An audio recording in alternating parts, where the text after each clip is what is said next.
दोस्तों metal sector की company Shyam Metalics और एनर्जी उसके क्वार्टर 4 के रिजल्ट आए हैं। आईपीओ पिछले महीने ही आया था, बहुत ही सक्सेसफुल आईपीओ था। इस वीडियो में क्वार्टर 4 के रिजल्ट के साथ साथ डिविडेंड के बारे में भी बात करेंगे और इंपॉर्टेंट चीज जो एज एन इन्वेस्टर आपको जाननी चाहिए दोस्तों, उन सब चीजों के बारे में इस वीडियो में हम डिटेल में बात करने वाले हैं। दोस्तों देखिए, प्रॉफिट जो है कंपनी के इंक्रीज हुए हैं, ये क्वार्टर 4 के रिजल्ट की बड़ी हाईलाइट थी।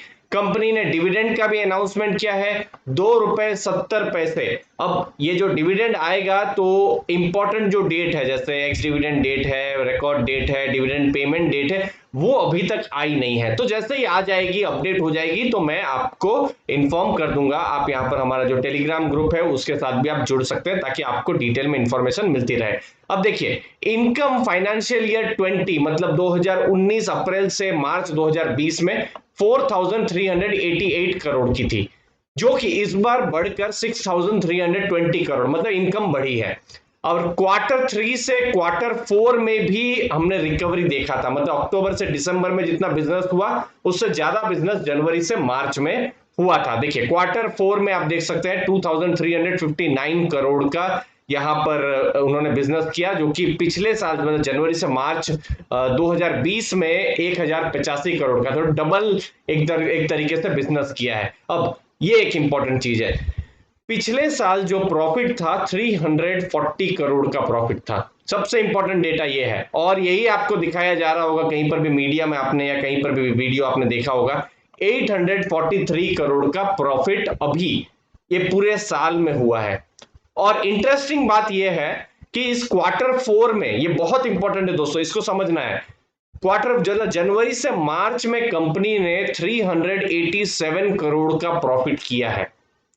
अब देखिए, पिछले साल मतलब 2019 अप्रैल से मार्च 2020 पूरे साल में 340 करोड़ का बिजनेस किया था, मतलब पूरे साल में जितना बिजनेस किया उससे ज्यादा बिजनेस इन 3 महीनों में ही कंपनी ने किया हुआ है।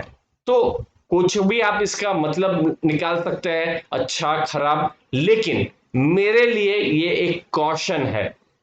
क्यों है आपको मैं थोड़ी देर में बताता हूं। देखिए, अच्छी चीज क्या हुई है श्याम मेटालिक्स में, डेट टू इक्विटी कम हुआ है, 0 to 3 पॉइंट से अभी 0.07 डेट टू इक्विटी रेशियो अभी कम हुआ है, जो कि अच्छी बात है।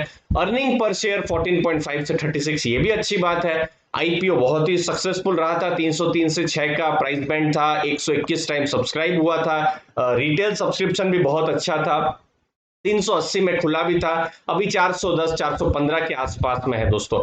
तो ये रिजल्ट आया, उसके बाद भी मार्केट के मैंने देखा था, मार्केट में कोई बहुत बड़ी मूवमेंट नहीं थी। और यही बात है दोस्तों ये मेटल सेक्टर की, और यहां मैं सिर्फ श्याम मेटालिक्स की बात नहीं करूंगा, यहाँ पर टाटा स्टील है, स्टील अथॉरिटी ऑफ इंडिया है, जेएसडब्ल्यू है, श्याम मेटालिक्स, इन सब की बात करूंगा कि as a retail investor commodity stock सबसे ज्यादा मुझे लगता है रिस्की होता है, क्योंकि यहां पर एंट्री और एग्जिट टाइमिंग बहुत ज्यादा जरूरी है। और इसीलिए मैं पर्सनली यहां पर म्यूचुअल फंड से प्रेफर करता हूं, क्योंकि मैंने देखा है म्यूचुअल फंड्स, अलग अलग म्यूचुअल फंड, चाहे वो फ्लेक्सी कैप हो, लार्ज कैप हो, सबने इस कमोडिटी साइकिल में लिए होते हैं मेटल स्टॉक्स, फिर वो अपनी एंट्री और एग्जिट उस हिसाब से कर लेते हैं।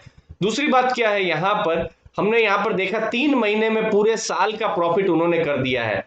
अब ऐसा भी भविष्य में हो सकता है कि 3 महीने में आप देख सकते हैं कि एकदम लॉस कर दिया है, वो भी एक पॉसिबिलिटी है। क्योंकि और आज हमने देखा भी है मेटल स्टॉक में आज प्रेशर था, रीजन क्या था, चाइना में slow down, China interest rate कम कर सकता है। तो बहुत सारे मैक्रोज है जो समझना जानना बिल्कुल जरूरी होता है। अब चाइना समझ लीजिए इंटरेस्ट रेट अपना कम करता है, मतलब चाइना में ऐसा लग रहा है कि वहां पर ग्रोथ नहीं होगा, जो भी पेंट अप डिमांड था वो सब हो गया है, चाइना को लग रहा है अब उनकी इकोनॉमी ग्रो नहीं होगी, तो स्टील का जो है और जो मेटल के जो स्टॉक्स हैं बिल्कुल प्रेशर में आ गए, जो आज हमने देखा भारत में और ग्लोबली भी आज हुए हैं। तो ये सब मैक्रो पर बहुत ज्यादा ये सब बिजनेसेस डिपेंड करते हैं। 2020 में ये जो रिजल्ट आपने देखे इसीलिए भी आए हुए हैं क्योंकि स्टील के प्राइस बढ़ गए थे, डिमांड आ गई थी, पेंटअप डिमांड जिसे कहते हैं, अच्छी खासी इंफ्रास्ट्रक्चर की डिमांड आ गई थी, इसीलिए हमने टाटा स्टील सेल के स्टॉक को ऊपर जाते हुए देखा। लेकिन कॉशियस रहना इन सब स्टॉक्स में ज्यादा जरूरी है। और मुझे लगता है जैसे जो रिटेल इन्वेस्टर है जैसे आप है, तो जनरली आप कहीं जॉब करते हैं या फिर आपका खुद का बिजनेस है, तो आपके लिए शायद उतना पॉसिबल नहीं है कि डे टू डे आप रोज क्या हो रहा है वो सब चीज आप देख सके। तो वो चीज कौन देख सकता है? जनरली एमएफ का मैनेजर देख सकता है, या फिर जो फुल टाइम इन्वेस्टिंग करता है। तो इस चीज को आप एज ए सेक्टर में बता रहा हूं, मैं सिर्फ श्याम मेटालिक्स की बात नहीं कर रहा हूं, इसीलिए इस सेक्टर को बहुत ही कॉशियसली अप्रोच करना मुझे लगता है, मैं पर्सनली इसको बहुत ही कॉशियसली अप्रोच करता हूं। और अपना जो भी पोर्टफोलियो है उसका मैंने 0.1% ही सिर्फ मेटल में डाला हुआ है। इतनी अच्छी रैली चली गई, बट जो बिजनेस में मुझे जो डिविडेंड है या फिर लॉन्ग टर्म ग्रोथ जो है उसके लिए थोड़ी सी भी अनसर्टेनिटी लगती है, तो मुझे थोड़ा सा कॉशन आता है। आपका भी जरूर व्यूज बताइए कमेंट सेक्शन में, मुझे आपके व्यूज का भी बिल्कुल इंतजार रहेगा। हेल्दी डिबेट्स और डिस्कशन बिल्कुल इस चैनल में होते हैं दोस्तों। चैनल को जरूर सब्सक्राइब करके रखिएगा। आपके कीमती समय के लिए बहुत बहुत धन्यवाद। थैंक यू वेरी मच दोस्तों।